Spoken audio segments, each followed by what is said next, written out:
Welcome to week 6. What are we covering? Chapters 11 and 12. Access control implementations and remote workers. That's how the workforce is going today. We're remote workers. So how are we going to deal with implementation? So we have these wonderful systems in place. We have a security infrastructure, but we got to put it into production. So we have to access. We have to create documents, prep the computer systems, making sure they have the right applications on them, the right security, ensuring all these things. And this is what we need to have. So we should always have a procedure that is followed and guidelines. That is the basis of what we do. People forget stuff.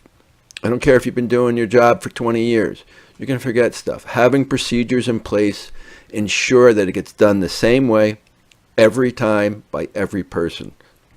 Oh, excuse me. So we have a formal process plan that we're going to put in. It's going to state our goals. It's going to put in there, what do we need to reach? How do we reach our goals? So it's not just our goals, but how are we going to get them? And this is and we're also going to have our policy in place and standards on how we're going to go about it.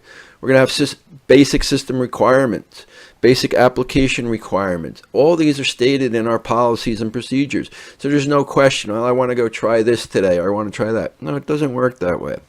Even for small companies, we're talking, a lot of these are system applications, but we want to make sure that even small companies have a procedure. Because let's say you're working on a project, if you're a consultant, and someone comes in after you. Well, they want to know what you did. By having these policies and procedures, it helps them.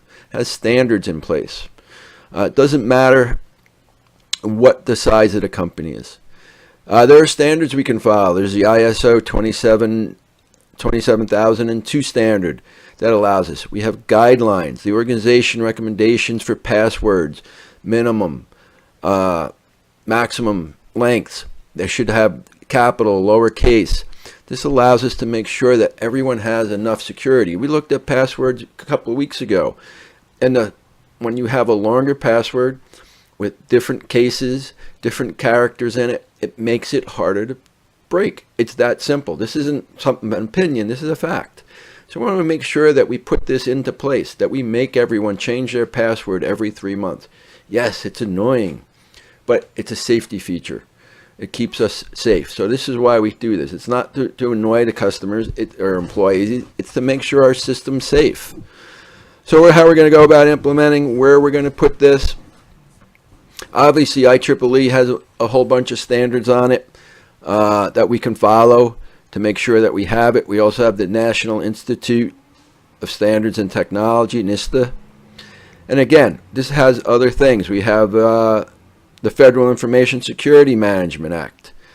These just help protect what's going on. They give us guidelines. Do we have to follow them to the letter? Well, that depends on what we want to do.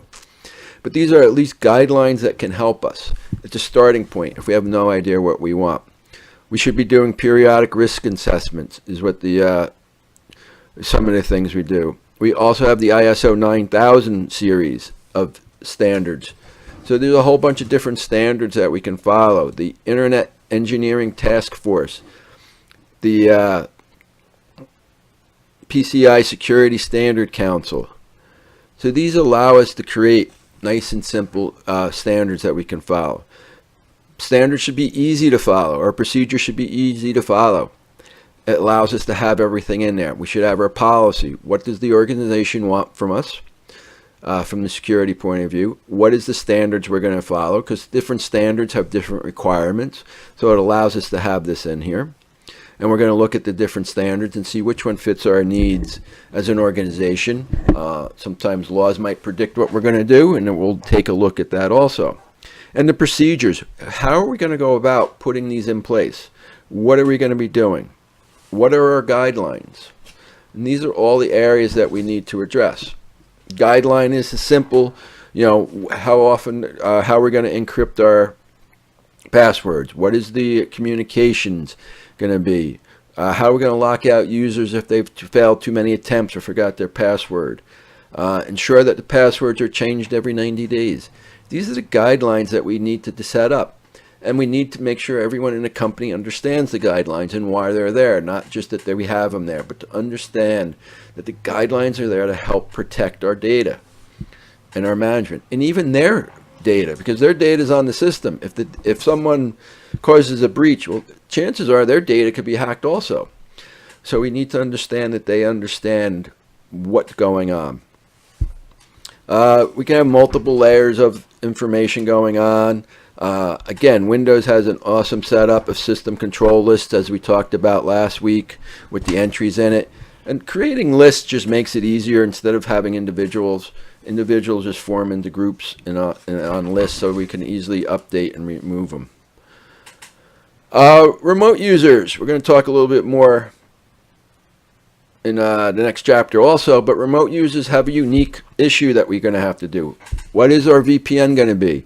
How are we going to get them to log in? We're going to talk about that more in a second. How about extranets for intranet and extranet? What's an intranet? The intranet is something, a company internet that you need to log in to see. It has stuff like payroll, HR, stuff going on within the company that only employees can see. An extranet is your supply chain. They need to get into the system, see how their inventory is doing, to see if they're doing, they can look at their bills, they can see if they got paid, they can send invoices, but you do need a login and password, and there might be information just for them, all extranet employees. So, these are some of the areas that we're going to be looking at also. We can look at online banking, logging in, understanding identification. We've talked about that. So let's look at remote users. As these new generations and technology keeps updating, working from home is becoming more and more prevalent. Maybe you're only going to work from home 1 or 2 days a week, or some companies never, some companies 100%. It's somewhere in between all this. So if, one company I worked at, they were against working from home. We didn't have a good policy set up. Well, guess what? We had a major snowstorm. People couldn't get it to work for 3 to 4 days. Well, we had to readjust our policy because now we wanted people working from home. So it's best to have some type of policy and procedure in place to have employees working from home and figure out how are we going to make sure that they're safe. We want them, if we want the mobile workforce to be on our side, we want them to work from home, but we want everything they do to be secure. And we don't want a delay in the system. So we're going to have to look at how we're going to authenticate them. How are we going to make sure they only have access to what they have? And how do we make sure that they have, no one can see what they're working on? And the speed that we need. As technology keeps advancing, speed keeps getting faster. And this allows us to be able to work from home at really good rates. So employees can connect to our databases, connect to our ERP systems, can connect to other systems. If we're using software as a service, they can connect to through their internet. They might not even have to come to the office. They can use the internet, depending on the applications. But we have to look at the identification. Is that person who they say they are? Then we have to authenticate that, and then we provide that authorization that's required when we have to have this information sent to them. So we're going to look at that. How do we go about it? Like I said, there's different things. We have a Radius servers, remote access dial-in user service, the Radius, and that keeps them, it has all the information that they need to get onto it. The Radius provides us protection so that no one can get into it without that. So we're going to get into some detail on the Radius server, the client server, remote authentication issues we're going to look at. How are we going to look at that? How are we going to identify some of these people? One of the most common things that are used is a VPN, a virtual private network. Basically, it punches a hole through the internet. Think of it as a lead pipe. No one can see what's going on.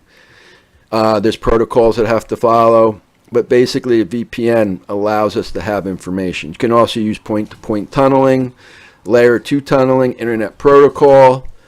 So these are some of the areas that are going to be important for us, that allow us to have this information in here.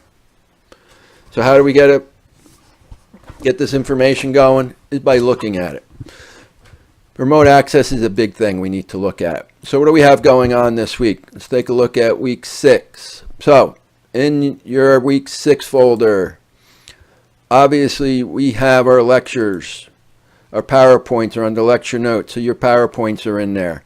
I also threw up a couple other videos on cyber self-defense and remote working from home. Again, you can watch those videos. It will count as one of your responses to your classmates for your discussion question. You can just list it in there. I might make a separate thing. Your assignment folder, if we take a look at that, you have a Week 6 paper. Discuss the advantages and disadvantages of remote authentication. 2 to 3 pages. Your 2 discussion questions. Your Week 6 quiz. And a journal entry. Journal entries are something you've learned. I'm hoping you're getting something out of this class. I know we have a lot of work, but it is an important class that we cover everything. So, I hope you have a wonderful weekend and enjoy, and remember to smile.